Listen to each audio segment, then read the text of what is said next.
नमस्कार दोस्तों। तो इस वीडियो में Edutoria current affair practice set number 7 है और ये जो नवीनतम प्रकाशित हुआ है 2022 का वार्षिकी एडुटेरिया करंट अफेयर उसी से लिया गया है। तो सबसे पहला क्वेश्चन है, रोपवे सेवा को सार्वजनिक परिवहन के रूप में शुरू करने वाला भारत का पहला शहर कौन है? तो वाराणसी ऐसा पहला शहर बन गया है भारत का जो रोपवे सेवा को सार्वजनिक परिवहन के रूप में यूज करेगा। और वाराणसी से आपको याद आ ही रहा होगा, ये प्रधानमंत्री नरेंद्र मोदी का संसदीय क्षेत्र है। नेक्स्ट है, किस राज्य की पुलिस को प्रेसिडेंट कलर अवार्ड से सम्मानित किया गया है? तो हिमाचल प्रदेश की पुलिस को प्रेसिडेंट कलर अवार्ड से सम्मानित किया गया है। और हिमाचल प्रदेश से संबंधित एक फैक्ट और घूम रहा है करंट अफेयर में कि देश का पहला स्की पार्क कहाँ मतलब उसको स्थापित किया गया है, तो हम हिमाचल प्रदेश में ही, वहाँ के टूरिज्म को बढ़ावा देने के लिए। नेक्स्ट है, अंडमान निकोबार में स्थित किस पर्वत चोटी का नाम बदलकर माउंट मणिपुर रखा गया है? तो जब मैप देखेंगे तो आपको माउंट हैरियट दिखेगा अंडमान निकोबार में, उसी का नाम अब माउंट मणिपुर रखा गया है। अंडमान निकोबार के बारे में बात कर रहे हैं तो एक दो फैक्ट याद आना चाहिए, जैसे कि 10 डिग्री चैनल जो कि अंडमान को निकोबार से अलग करता है, 6 डिग्री चैनल जो कि साउथ अंडमान को सुमात्रा से अलग करता है। सुमात्रा इंडोनेशिया का द्वीप है। अच्छा, उसके बाद फिर इंदिरा पॉइंट आपको याद आना चाहिए क्योंकि भारत का दक्षिणतम बिंदु वही है। नेक्स्ट है, एक बैरन आइलैंड भी है जो कि दक्षिण एशिया का सुषुप्त ज्वालामुखी है, एकमात्र है। नेक्स्ट है, T20 इंटरनेशनल में सर्वाधिक विकेट लेने वाले गेंदबाज कौन बने हैं? तो साकिब उल हसन T20 इंटरनेशनल में सबसे ज़्यादा विकेट लेने वाले गेंदबाज बन गए हैं, तो विकल्प ए इसका सही आंसर है। नेक्स्ट है, किसकी अध्यक्षता में G20 शिखर सम्मेलन का आयोजन किया गया? तो इटली की अध्यक्षता में G20 शिखर सम्मेलन का आयोजन किया गया है। अच्छा, एक क्वेश्चन कई बार आ चुका है कि इटली का गंगा किसे कहते हैं? तो पो रिवर को, पो, वहाँ एक पो नदी है, उसी को कहते हैं इटली की गंगा। नेक्स्ट है, ऑक्सफोर्ड इंग्लिश डिक्शनरी ने किस शब्द को वर्ड ऑफ द ईयर 2021 घोषित किया है? तो वैक्स, वैक्स शब्द को 2021 का शब्द घोषित किया गया है ऑक्सफोर्ड डिक्शनरी द्वारा। नेक्स्ट है, किसानों के अनाजों को हवाई मार्ग से एक स्थान से दूसरे स्थान ले जाने के उद्देश्य से कृषि उड़ान 2.0 योजना का क्रियान्वयन किस प्लेटफॉर्म द्वारा किया जाएगा? तो ई कुशल प्लेटफॉर्म के द्वारा किया जाने वाला है, तो विकल्प ए इसका सही आंसर है। नेक्स्ट है, किस राज्य में डुगोंग के लिए भारत का पहला सिलेक्शन रिजर्व स्थापित करने की घोषणा की गई है? तो तमिलनाडु राज्य में ये घोषणा की गई है। और आपको मन्नार की खाड़ी याद आ रहा होगा, इंडिया के मैप में आपने देखा होगा, तो वहीं पे ये डुगोंग यानी कि सी काऊ के लिए पहला सिलेक्शन रिजर्व स्थापित किया जाएगा। नेक्स्ट क्वेश्चन है, किन दो देशों के मध्य संयुक्त सैन्य अभ्यास सूर्य किरण 3 का आयोजन किया जाएगा? तो भारत और नेपाल के बीच में सूर्य किरण अभ्यास होता है, तो विकल्प सी इसका सही आंसर है। नेक्स्ट है, टोक्यो पैरालंपिक 2020 के संबंध में कौन सा कथन सत्य है? पहला कथन है, पदक तालिका में प्रथम स्थान पर यूएसए रहा है। जी नहीं, यूएसए टोक्यो ओलंपिक में प्रथम स्थान पर रहा है। पैरालंपिक के बारे में पूछे तो चाइना का नाम लेना है। और यूएसए का स्थान वैसे पैरालंपिक में तीसरा स्थान रहा था और दूसरा स्थान ब्रिटेन का रहा है। ठीक है, मैं फिर से बोल देता हूँ, पहला स्थान टोक्यो पैरालंपिक में चाइना का, दूसरा स्थान ब्रिटेन का, तीसरा स्थान यूएसए का, और इंडिया के बारे में भी जान लेते हैं तो 24वां स्थान रहा है इंडिया का। ठीक है, पदक तालिका में भारत का स्थान 24वां रहा है, तो केवल 2 सही हुआ, इसलिए विकल्प 20 का सही आंसर है। नेक्स्ट है, कौन सा देश प्लास्टिक समझौता शुरू करने वाला पहला एशियाई देश बन गया है? तो भारत पहला एशियाई देश बन गया है प्लास्टिक समझौता को शुरू करने वाला। नेक्स्ट है, किस संस्थान द्वारा भारत का पहला स्वदेशी मोटर चालित व्हील चेयर वाहन नियो वोल्ट विकसित किया गया है? तो आईआईटी मद्रास द्वारा विकसित किया गया है। नेक्स्ट है, बार्सिलोना ओपन शतरंज टूर्नामेंट 2021 का खिताब किस भारतीय ने जीता? तो एसपी सेथुरमन ने जीता है। क्या बार्सिलोना ओपन शतरंज टूर्नामेंट 2021 का खिताब जीता है। नेक्स्ट है, निम्नलिखित में से कौन भारतीय वायुसेना की पहली महिला उड़ान परीक्षण इंजीनियर बनी है? तो आश्रिता वी ओलेटी को भारतीय वायुसेना का पहली महिला उड़ान परीक्षण इंजीनियर बनने का गौरव प्राप्त हुआ है। नाम है आश्रिता वी ओलेटी, तो विकल्प ए इसका सही आंसर है। अच्छा, वायुसेना के अध्यक्ष अभी कौन है? विवेक राम चौधरी नाम है इसका। ठीक है, आपके लिए प्रश्न है, नौसेना के chief of the naval staff जिसको कहते हैं, कौन है जरा बताइए कमेंट बॉक्स में। नेक्स्ट है, अफगानिस्तान में तालिबान संकट पर विचार विमर्श करने हेतु 24 अगस्त 2021 को आयोजित G7 नेताओं की बैठक की अध्यक्षता किसने की? तो बोरिस जॉनसन ने की है, तो विकल्प डी इसका सही आंसर है। बोरिस जॉनसन कौन है? ब्रिटेन के प्रधानमंत्री हैं। और अफगानिस्तान तालिबान के बारे में बात कर रहे हैं तो करंट अफेयर में दो तीन चीज़ें और चल रही है। एक है ऑपरेशन विजय शक्ति। तो ऑपरेशन विजय शक्ति किस किस लिए चल रहा है? ऑपरेशन विजय शक्ति चला था जो जब हमला हुआ अफगानिस्तान में, तो वहाँ भारतीय या फिर अन्य जो लोग थे फंसे उनको निकालने के लिए। अच्छा, एक क्वेश्चन और चल रहा है, जिस समय तालिबानियों ने हमला किया उस समय भारत के राजदूत कौन नियुक्त थे अफगानिस्तान में? तो कोई आर टंडन करके नाम है उनका। इस आर का फुल फॉर्म आप सर्च कीजिए गूगल में और मुझे कमेंट बॉक्स में बताइएगा। आर टंडन नाम है, रुद्रदेव या फिर कुछ कुछ ऐसा ही नाम है। नेक्स्ट है, अंतर्राष्ट्रीय महिला दिवस के अवसर पर किस संस्था ने वोमेन विल नामक नया वेब पोर्टल लॉन्च किया है? तो गूगल ने वोमेन विल नामक नया वेब पोर्टल लॉन्च किया है और अंतर्राष्ट्रीय महिला दिवस के अवसर पर। अब प्रश्न ये है कि अंतर्राष्ट्रीय महिला दिवस कब मनाया जाता है? तो 8 मार्च को मनाया जाता है। नेक्स्ट है, 2 फरवरी 2021 को विश्व आर्द्रभूमि दिवस मनाया गया, जिसका थीम था, तो वेटलैंड्स एंड वाटर, ये थीम था 2 फरवरी 2021 को जो मनाया गया विश्व आर्द्रभूमि दिवस। तो एक क्वेश्चन तो पहले यही है कि विश्व आर्द्रभूमि दिवस कब मनाया जाता है? तो 2 फरवरी को मनाया जाता है। आपको 1971 का रामसर कन्वेंशन याद आ रहा होगा। रामसर एक स्थल है उत्तरी ईरान में, जब कैस्पियन सागर के तट पर आप मैप में देखेंगे तो आपको रामसर मिलेगा। तो वहीं 2 फरवरी 1971 को ये कन्वेंशन हुआ था। अच्छा, तो दो फैक्ट तो ये हो गया। दूसरा, अच्छा, रामसर कन्वेंशन में भारत क्या संस्थापक सदस्यों में से रहा है? जी नहीं। क्यों? क्योंकि भारत इसमें शामिल हुआ 1982 में, तो कहाँ से रहेगा? और 2 फरवरी को ये विश्व आर्द्रभूमि दिवस कब से मनाया जा रहा है? तो 1997 से लगातार मनाया जा रहा है। और इस वर्ष का थीम क्या था? वेटलैंड्स एंड वाटर्स, 2021 का थीम था। नेक्स्ट है, एक क्वेश्चन और करंट अफेयर में घूम रहा है आर्द्रभूमि से संबंधित।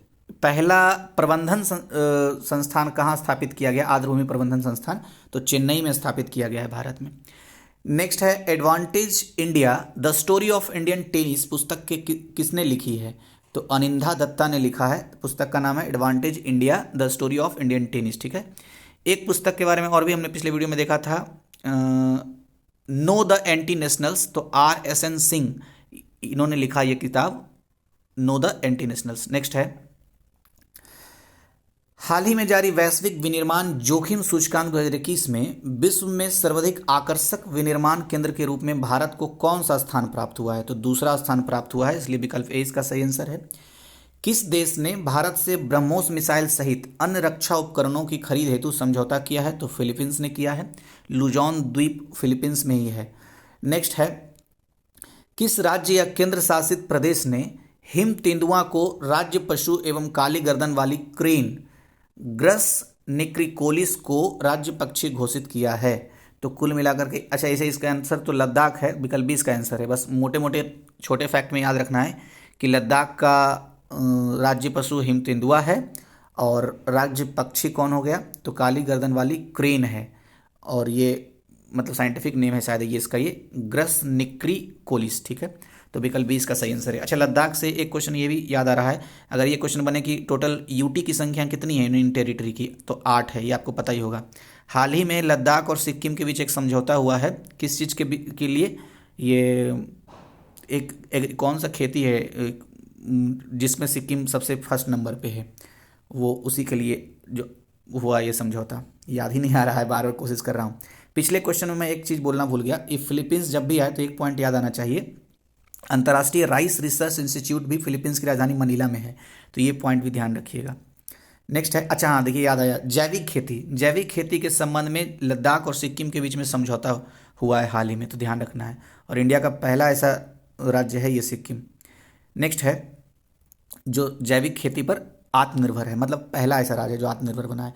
केंद्र सरकार द्वारा जारी ईज ऑफ लिविंग सूचकांक में 10 लाख से अधिक आबादी वाले शहरों में किसे प्रथम स्थान प्राप्त हुआ है? तो बेंगलोर को प्रथम स्थान प्राप्त हुआ है ईज ऑफ लिविंग इंडेक्स में 10 लाख से अधिक आबादी वाले शहरों में। बेंगलोर से 2-3 फैक्ट याद आने चाहिए। सबसे पहला फैक्ट तो ये अभी करंट वाला याद आना चाहिए कि दूसरा खेलो इंडिया यूनिवर्सिटी गेम्स का जो होस्ट करेगा ये बेंगलोर ही करने वाला है, यानी कर्नाटक राज्य का राजधानी बेंगलुरु।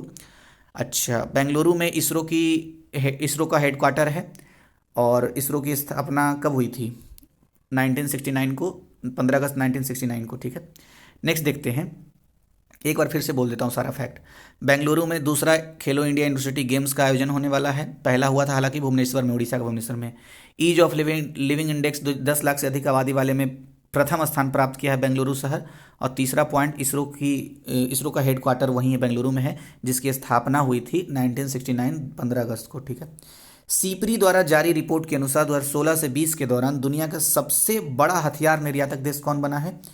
तो निर्यातक पूछे तो यूएसए का नाम लेना है, सबसे बड़ा आयातक पूछे तो सऊदी अरब का नाम लेना है। नेक्स्ट है, मार्क रूटे लगातार चौथी बार किस देश के प्रधानमंत्री नियुक्त हुए हैं? तो नीदरलैंड के प्रधानमंत्री नियुक्त हुए हैं। विकल्प ए इसका सही आंसर है, मार्क रूटे नीदरलैंड के प्रधानमंत्री हैं। किस देश द्वारा बहुराष्ट्रीय वायुसेना युद्ध अभ्यास डिजर्ट फ्लैग 6 का आयोजन किया गया है? तो यूएई के बीच में हुआ, यूनाइटेड स्टेट्स ऑफ अमीरात के बीच में। ठीक है, डिजर्ट फ्लैग याद रखना है। अच्छा, अभी हमने देखा था सूर्य किरण, तो ये भारत और नेपाल के बीच में होने वाला सैन्य मतलब युद्धाभ्यास है। ठीक है, जबकि ये जो डिजर्ट फ्लैग है ये वायुसेना का युद्धाभ्यास है। वायुसेना के वर्तमान में जो अध्यक्ष हैं वो तो आपको पता ही है, ये विवेक राम चौधरी नाम है। पूर्वोत्तर भारत के पहले कौशल विश्वविद्यालय की स्थापना किस राज्य में की गई है? तो असम में किया गया है पहला कौशल विश्वविद्यालय पूर्वोत्तर भारत में। अच्छा, ये क्वेश्चन भी बार बार घूम रहा है कि फर्स्ट गाय का हॉस्पिटल, गाय के लिए अस्पताल खोला गया है, तो ये भी असम में ही खोला गया है। नेक्स्ट पॉइंट है, असम के वैसे मुख्यमंत्री कौन है? हेमंत विश्व शर्मा है, याद रखना है। निम्नलिखित में से कौन हाल ही में देश की सबसे कम उम्र की महिला पायलट बनी है? तो आयशा अजीज देश में सबसे कम उम्र की महिला पायलट बनी है। विकल्प डी इसका सही आंसर है। किस राज्य सरकार द्वारा भूमि से जुड़े विवादों को कम करने के लिए 16 अंकीय यूनिकोड जारी किया गया है? तो उत्तर प्रदेश सरकार के द्वारा। विदेशी निवेश को आकर्षित करने के उद्देश्य से किस देश के द्वारा नई नागरिकता नीति लागू की गई है? तो संयुक्त अरब अमीरात के द्वारा। और डिजर्ट फ्लैग भी हमने देखा था, इस संयुक्त अरब अमीरात से ही संबंधित है और इसने ही नई नागरिकता नीति जारी किया है। किस चीज़ के लिए? निवेश को आकर्षित करने के लिए। अच्छा, एक चीज़ और आ रहा है इससे संबंधित कि जैसे गोल्डन वीजा इन्होंने दिया है भारत के अभिनेता संजय दत्त को, तो सबसे पहले वे ऐसे अभिनेता बने हैं जो गोल्डन वीजा को प्राप्त किए हैं। नेक्स्ट है, हाल ही में जारी रिपोर्ट के अनुसार 100 सालों में दुनिया के सबसे बड़े दानवीर कौन बने हैं? तो 100 साल के बारे में पूछ रहा है, तो ये जमशेदजी टाटा बने हैं। कन्फ्यूजन यहाँ पर हो सकता है अजीम प्रेमजी से, क्योंकि इन्हीं का नाम दानवीरों के रूप में ज़्यादा लिया जाता है, लेकिन 100 साल में दुनिया के सबसे बड़े दानवीर जमशेदजी टाटा बने हैं, याद रखना है ये बात। प्रथम गाय अस्पताल का उद्घाटन किस पूर्वोत्तर राज्य में किया गया है? तो असम में किया गया, यह भी हमने देखा था। साथ ही साथ ये भी हमें याद रखना है कि सबसे पहला skill development university north east में अगर कहीं खोला गया है तो असम में। नेक्स्ट है, सैयद मुश्ताक अली T20 ट्रॉफी 2020-21 का खिताब किस टीम ने जीता? तो कर्नाटक ने सैयद मुश्ताक अली T20 ट्रॉफी 2020-21 खिताब जीत लिया है। कर्नाटक से संबंधित अभी हमें फैक्ट बहुत सारे इकट्ठा हो गए हैं। एक तो ये कि दूसरा खेलो इंडिया यूनिवर्सिटी गेम्स भी कर्नाटक में ही होगा, हालांकि फर्स्ट भी याद आना चाहिए, भुवनेश्वर, उड़ीसा के भुवनेश्वर में पहला खेलो इंडिया यूनिवर्सिटी गेम्स का आयोजन हुआ था। अच्छा, कर्नाटक से संबंधित एक दो फैक्ट ये है कि 1% ट्रांसजेंडर को रिजर्वेशन देने वाला पहला राज्य ये बना है। राज्य ऊर्जा सुरक्षा सूचकांक में प्रथम स्थान पर यही है। उसके बाद और भी कुछ चीज़ें थी क्या, हाँ, इनोवेशन इंडेक्स में भी पहले स्थान पर कर्नाटक है। नेक्स्ट है, किस देश ने 50 से अधिक प्रकार के कैंसर का पता लगाने के लिए दुनिया का सबसे बड़ा रक्त जांच परीक्षण अभियान शुरू किया है? तो यूके ने किया है, यूनाइटेड किंगडम ने। तो विकल्प ए इसका सही आंसर है। नेक्स्ट है, वर्ष 2021 में दूसरे खेलो इंडिया यूनिवर्सिटी गेम्स का आयोजन कहाँ किया जाएगा? तो अभी हमने देखा था कर्नाटका में किया जाएगा। तो कितने सारे फैक्ट हो गए कर्नाटका से संबंधित। दूसरा खेलो इंडिया यूनिवर्सिटी गेम्स का आयोजन कर्नाटका में किया जाएगा, पहला हालांकि भुवनेश्वर में किया गया था। सैयद मुश्ताक अली T20 ट्रॉफी का खिताब भी कर्नाटक ने ही जीता है। 1% ट्रांसजेंडर को आरक्षण देने वाला पहला राज्य कर्नाटक ही बना है। राज्य ऊर्जा सुरक्षा सूचकांक में प्रथम स्थान पर कर्नाटक है। उसके बाद स्टेट इनोवेशन इंडेक्स में भी कर्नाटक राज्य प्रथम स्थान पर है। तो इतने सारे फैक्ट हैं। भारत ने किस देश के साथ मिलकर anti torpedo defence system set पर कार्य करने का निर्णय लिया है? तो इजराइल के साथ ये निर्णय लिया है। इजराइल के पीएम के नाम क्या है, आप बता सकते हैं क्या? प्रेसिडेंट का नाम है इसाक हरजोग और स्थापना इजराइल की 1948 में हुई थी और पीएम का नाम है नेफ्ताली बेनेट। नेक्स्ट है, किस प्रसिद्ध भारतीय वैज्ञानिक ने भारतीय सेना के उपयोग हेतु सोलर हीटेड टेंट का आविष्कार किया है? तो सोनम वांगचुक ने यह आविष्कार किया है। विकल्प डी इसका सही आंसर है। नेक्स्ट है, माई पैड माई राइट योजना की शुरुआत वित्त मंत्री निर्मला सीतारमण द्वारा किस राज्य में की गई है? तो त्रिपुरा में की गई है। त्रिपुरा के सीएम का नाम क्या है? बिप्लब देव। वहाँ के गवर्नर का नाम क्या है, ये आप कमेंट बॉक्स में बताइए। नेक्स्ट है, संयुक्त राष्ट्र की मानवाधिकार परिषद की सलाहकार समिति के अध्यक्ष के रूप में चुने जाने वाले पहले भारतीय बने हैं? तो अजय मल्होत्रा बने हैं पहले भारतीय। किस चीज़ के अध्यक्ष हुए हैं नियुक्त? ये संयुक्त राष्ट्र मानवाधिकार परिषद के सलाहकार समिति के अध्यक्ष नियुक्त हुए हैं और इस पद पर नियुक्त होने वाले अजय मल्होत्रा पहले भारतीय हैं। अब संयुक्त राष्ट्र मानवाधिकार परिषद के बारे में 2-3 फैक्ट जान लेते हैं। इसकी स्थापना 15 मार्च 2006 को हुई थी। किसकी? संयुक्त राष्ट्र मानवाधिकार परिषद की। हेडक्वार्टर जेनेवा में है, जेनेवा स्विट्जरलैंड में है, या तो आपको अच्छे से याद होगा। और इसके अध्यक्ष अभी कौन है? तो नजहत समीम इसके अध्यक्ष हैं। नेक्स्ट है, 87 वर्षों के बाद पहली बार फरवरी 2021 में आयोजित होने वाले किस क्रिकेट टूर्नामेंट को बीसीसीआई ने रद्द कर दिया? तो रणजी ट्रॉफी को रद्द कर दिया था। नेक्स्ट है, किस भारतीय राजनेता को global energy and environmental leadership award से सम्मानित किया गया है? तो नरेंद्र मोदी को यह सम्मान दिया गया है। नेक्स्ट है, लोक मामले हेतु किस देश के पूर्व प्रधानमंत्री को पद्म विभूषण पुरस्कार 2021 से सम्मानित किया गया? तो जापान के पूर्व प्रधानमंत्री, नाम था शिंजो आबे। इन्हीं को पद्म विभूषण पुरस्कार भारत सरकार ने दिया लोक मामले में कार्य करने के लिए। जापान की अच्छा, वैसे जापान के अभी प्रधानमंत्री कौन है? तो फूमियो किशिदा नाम है। फूमियो किशिदा अब हो गए हैं शायद, यही तो है ना? हाँ, फूमियो किशिदा लेटेस्ट है। इतने जल्दी जल्दी बदल रहे हैं, पता नहीं चलता। ये पहले पता विदेश मंत्री थे फूमियो किशिदा, इन्हीं को फिर बाद में प्रधानमंत्री बनाया गया है वहाँ का। अच्छा, जापान के बारे में 3-4 फैक्ट जरूर याद आने चाहिए ज्योग्राफी के एंगल से। एक तो ये कि जब जापान को देखेंगे तो ये मुख्य रूप से 4 द्वीप से बना हुआ एक देश है। ऐसे और भी द्वीप हैं, ऐसा नहीं कि सिर्फ 4 द्वीप हैं। तो इसमें जैसे सीक्वेंस लगाने के लिए पूछता है तो होकाइडो द्वीप, होन्शु द्वीप, शिकोक्यू और क्यूशु द्वीप, ऐसे होता है। ठीक है, अगर पूछ ले कि सबसे बड़ा द्वीप कौन सा है तो होन्शु द्वीप है। होन्शु द्वीप पर ही जापान की राजधानी टोक्यो है। टोक्यो अस्कावा नदी के किनारे है, ये पॉइंट भी याद आना चाहिए। अच्छा, जब आप मैप देखेंगे तो एक नीचे से समुद्री जलधारा जाएगी, एक ऊपर से समुद्री जलधारा आएगी। ऊपर वाले को बोलते हैं ओया शिवो जलधारा, जो कि ठंडी जलधारा है, और नीचे से ऊपर जो जलधारा जा रही है इसको बोलते हैं कीरो शिवो जलधारा, यानी कि काली जलधारा, जो कि गर्म जलधारा है। ठीक है, उसके बाद 1-2 पॉइंट और याद आना चाहिए। इसी होन्शु द्वीप पर कांतो का मैदान है और एनु जनजाति रहती है, जो कि मूल जनजाति है जापान की। तो इस पर भी क्वेश्चन पूछ लेता है। चलिए मैं आपसे क्वेश्चन पूछता हूँ। हिरोशिमा और नागासाकी पर बम गिराया गया था, आप बताइए नागासाकी कौन से द्वीप पर है जापान के? नेक्स्ट है, विश्व स्वास्थ्य संगठन की अगुवाई में कोवैक्स योजना के तहत मुफ्त कोविड टीके को प्राप्त करने वाला पहला देश कौन बना? तो घाना ऐसा पहला देश बना था और अफ्रीका का ये देश है जिसको मुफ्त कोविड वैक्सीन मिला था। ठीक है, अच्छा, कोवैक्स योजना के तहत मिला था ये विश्व स्वास्थ्य संगठन के द्वारा। अच्छा, वैक्स से आपको याद आ रहा है, ऑक्सफोर्ड डिक्शनरी ने 2021 के लिए शब्द नियुक्त किया, उसका भी नाम वैक्स ही है। नेक्स्ट है, भारत का पहला जेंडर पार्क एवं म्यूजियम किस राज्य में स्थापित किया गया है? तो पहला जेंडर पार्क और म्यूजियम केरल में स्थापित किया गया है। विकल्प डी इसका आंसर है।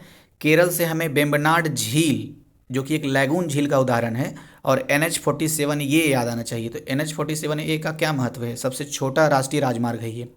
यहीं पर राष्ट्रीय नौकायन जो प्रतियोगिता होती है यहीं इसी के आसपास से गुजरती है 47A। ठीक है, और ये जो लेक वेम्बनाड है जिसको लैगून झील में बोल रहा था, लैगून के बारे में आपको पता है ना, समुद्र की पानी जब जमीनी स्थल पर आ जाता है, मतलब ज़मीन में आ जाता है और वो भी वापस नहीं जा पाता है, मृदा के कारण अवरुद्ध होकर के वहीं रह जाता है, उसी को लैगून बोलते हैं। तो वेम्बनाड उसी का उदाहरण है।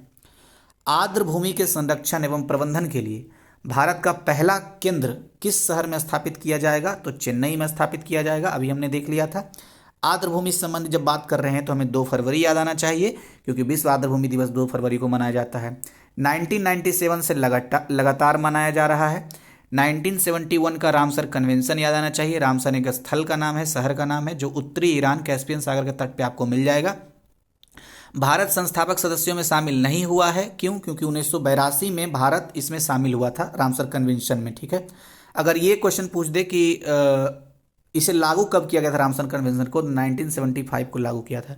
तो 5-6 फैक्ट हो गया। नेक्स्ट देखते हैं, वैसे रामसर स्थलों की संख्या कितनी है अभी भारत में? तो इस पे भी अभी एक करंट, जब 3-4-5 दिन पहले का ही न्यूज है कि 49 नंबर का जो रामसर कन्वेंशन है, सॉरी रामसर स्थल है, वो घोषित हो चुका है। हैदरपुर अभ्यारण्य जो उत्तर प्रदेश में है, ये 49 नंबर का है। नेक्स्ट है, कौन सा राज्य अपने नागरिकों को मुफ्त में पानी मुहैया कराने वाला भारत का पहला राज्य बना है? तो गोवा राज्य बना है। विकल्प डी इसका सही आंसर है। जब गोवा का नाम हम लेते हैं तो दो नदी का नाम जरूर आपको याद आना चाहिए, क्योंकि बार बार क्वेश्चन इससे पूछा जाता है। एक मांडवी रिवर और दूसरा तेरेखोल रिवर। तेरेखोल रिवर दरअसल महाराष्ट्र और गोवा की सीमा निर्धारण करता है, और मांडवी रिवर गोवा की राजधानी पणजी के पास, पणजी उसी पर स्थित है। अच्छा, गोवा के मुख्यमंत्री कौन है? कौन सावंत तो नाम है, आप कमेंट बॉक्स में बता सकते हैं क्या? बताइए तो। नेक्स्ट है, जापान द्वारा दुनिया का सबसे शक्तिशाली सुपर कंप्यूटर विकसित किया गया है, क्या नाम है? फुगाकू। तो विकल्प सी इसका सही आंसर है। अच्छा, भारत के संदर्भ में अगर पूछता सबसे शक्तिशाली सुपर कंप्यूटर तो परम सिद्धि। आपको पता है ना, 6 महीने में टॉप 500 सुपर कंप्यूटर का रैंकिंग जारी होता है, और परम सिद्धि का स्थान 65वां आया है, 65th आया है। ठीक है, तो ये बात भी ध्यान रखना है। बाकी जापान के बारे में अभी चूंकि मैं 5 फैक्ट बोल दिया था, तो अब इसके बारे में नहीं बोलूंगा, अब नेक्स्ट वीडियो में बोलूंगा। नेक्स्ट है, किस देश ने जलवायु परिवर्तन से निपटने के लिए हरित ग्रिड पहल की शुरुआत की है? तो विकल्प ए, यानी भारत सरकार ने शुरुआत की है, तो विकल्प ए इसका सही आंसर हो गया। नेक्स्ट है, केंद्र सरकार द्वारा PMFME योजना शुरू की गई है, यह योजना किस क्षेत्र से संबंधित है? तो ये खाद्य प्रसंस्करण उद्योग से संबंधित है, तो विकल्प बी इसका सही आंसर है। वैसे खाद्य प्रसंस्करण मंत्री कौन है अभी? कमेंट बॉक्स में बताइए मुझे। सेकेंड लास्ट क्वेश्चन है, किस कंपनी का IPO यानी इनिशियल पब्लिक ऑफर जारी किया जाएगा? तो LIC का IPO जारी किया जाएगा। ये जो बजट लास्ट जारी, ये बजट पेश किया गया था, उसी में ये बात कहा गया है। अब तो नया बजट भी आएगा, लेकिन अभी तक IPO जारी नहीं हुआ है। वैसे LIC की स्थापना के बारे में कभी कभी पूछ देता है। स्थापना का वर्ष है 1956, 1 सितंबर 1956 को LIC की स्थापना हुई थी। और इसका एक ध्येय वाक्य के बारे में पूछा जाए तो मुझे याद आ रहा है, योगक्षेम बहम्यम, यही है इसका ध्येय वाक्य। तो अब लास्ट क्वेश्चन से पहले मैं निवेदन कर लेता हूँ, प्लीज़ चैनल को सब्सक्राइब कर लीजिए। अगर आपको नोटिफिकेशन से दिक्कत होता है तो कोई बात नहीं, उसे ऑफ रखिए, लेकिन सब्सक्राइब जरूर कर लीजिए, क्योंकि मार्च तक अगर 1000 सब्सक्राइबर नहीं हुए तो चैनल ये बंद हो जाएगा। लास्ट क्वेश्चन देखते हैं, बजट 2021-22 में घोषित शहरी स्वच्छ भारत मिशन 2.0 की अवधि क्या है? तो 21 से 26 है, इसलिए विकल्प डी इसका सही आंसर हो जाएगा। वीडियो आप शेयर भी कर दीजिए तो थोड़ा बेहतर होगा इस चैनल के लिए और मेरे मोटिवेशन के लिए। वैसे वीडियो से संबंधित सुझाव अपने कमेंट बॉक्स में दे सकते हैं। किसी और वीडियो को बनवाना चाहते हैं तो वो भी बताइए, मैं योजना में शामिल करूँगा। धन्यवाद।